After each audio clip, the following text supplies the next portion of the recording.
Welcome back to West Texas View. Welcome back. I'm Johnny Lou Avery, and Tammy O'Bannon is here from the Commemorative Air Force Our Power Museum.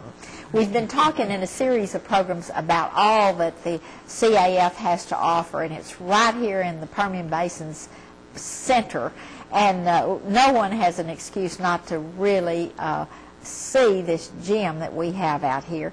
And just before the break, Tammy, you were talking about how important it is to immerse yourself in all this wonderful history that we have.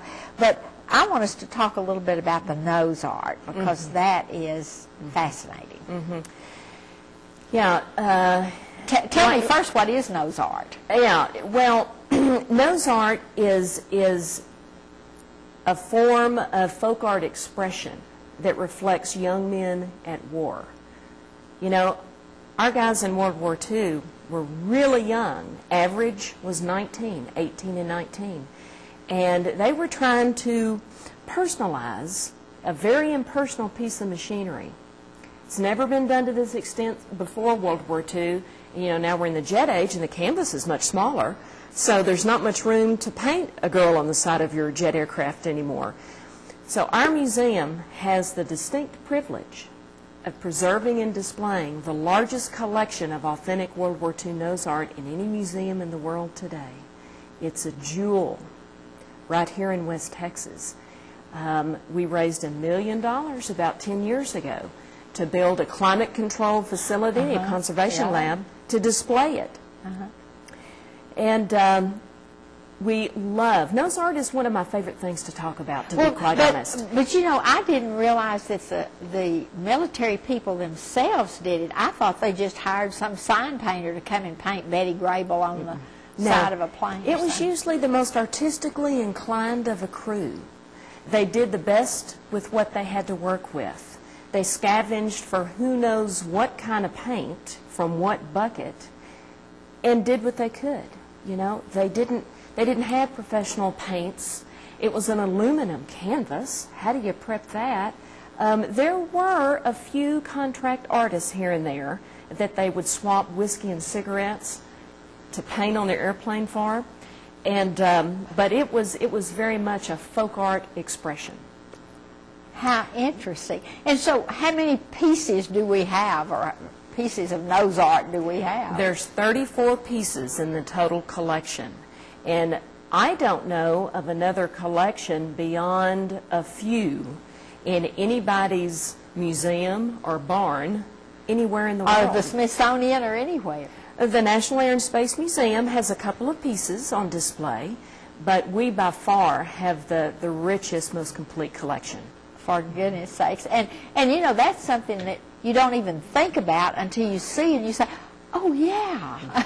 And one of the things that Stephen was talking about was that a lot of the planes that the CAF owns are used in movies and for other things besides air shows. And you see some of this art on those planes. You bet. But these are part of planes that don't fly anymore, these 34 pieces, is that right? These panels were cut out of planes that were headed to the smelter to be recycled. And so... so you can really get up close and really look at it. They're not way up here. They're right there for your personal inspection.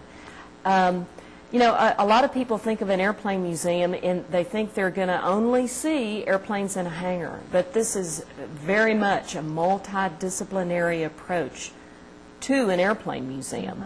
We have fabulous collection of art, and nose art is just one. We have another jewel of a collection. We have the largest collection of World War II aviation sketches from Peter Hurd. Yeah, that's back when he was a journalist for Life magazine.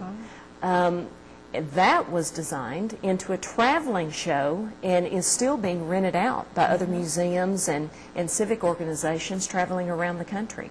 But what you're saying, literally, is that you've got a static museum, and you've got a flying museum, and you've got a traveling museum. That's right. So and they all work together for a common cause. That's right. to tell the stories of air power to help keep people free. That's right. That is so interesting. And I want to, before our time gets away, this segment for you to mention the gift shop, because I love going to the gift shop and buying Christmas presents and birthday presents. Well, I'm really proud of the museum staff this past year. We brought more value to that air show ticket than in any year prior. We introduced 6 new additions to the museum campus during this air show. And a newly renovated gift shop area is just one of them. And it's a gift shop that actually feels like you're walking onto an Air Force base and walking into their own PX. That's right. Or if you're a Navy guy, the BX. And so it has educational value built in to a retail space. It's so much fun. It has lots of stenciled crates and foot lockers holding the merchandise. Yeah, I love it.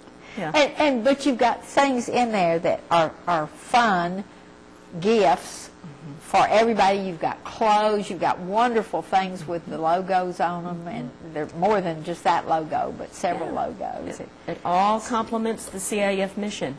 We just opened up a new art gallery, too. Where you can buy prints. You can buy prints. Roy Grinnell used to be, in his former careers, that's plural, be the official artist for the American Fighter Aces Association. That is a high honor. And he is now the official artist for the American Combat Airmen Hall of Fame, which is a big black tie annual event that's held in conjunction with Air Show every year. And he, as the official artist for this black tie event that honors our combat airmen, prepares a very timely, special oil painting, donates it to the museum, and has prints made that we then sell to help fund the operations of the museum. So we thought it was only appropriate to house all of these paintings in the Roy Grinnell Art Gallery that's located at our museum. That is a super story. And you know, you mentioned Peter Hurd, and he first was introduced to West Texas during FDR's CCC when he came out here to paint post office murals and things like that. And we still have lots of Peter Hurd paintings in this area. Oh, I can only imagine. Well, we're going to have to take a break right now, but we're going to be back and continue this conversation in just a minute. Hasn't this been fascinating? I love what all you're telling us, Tammy. We'll see you in just a minute. Stay tuned. West Texas View will be right back.